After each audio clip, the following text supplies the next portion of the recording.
Hello guys, नमस्ते guys, सम्पूर्ण भयो त थ्याङ्क यू सो मच जतिले मलाई बात गर्नुहुन्छ सम्पूर्णलाई मिठो माया भन्न चाहन्छु ओके अहिले मैले उहाँसँग हजुरहरूलाई सुनेर साथ दिनुहोला सम्पूर्णले है त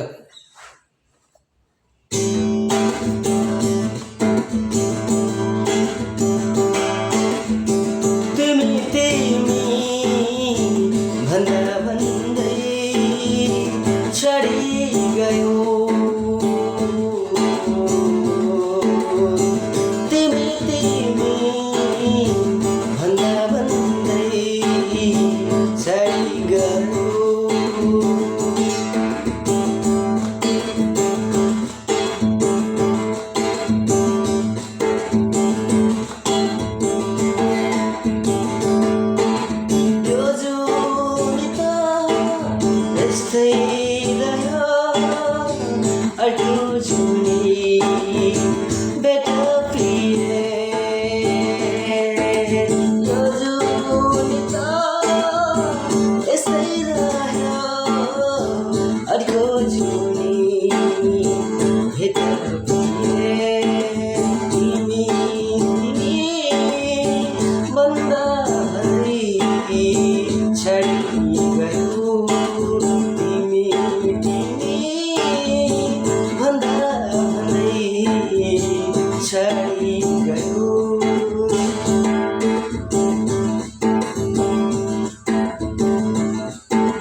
Okay, thanks so much guys. दोस्तों सम्पूर्ण धन्यवाद. सुनते लिए उनसे मीट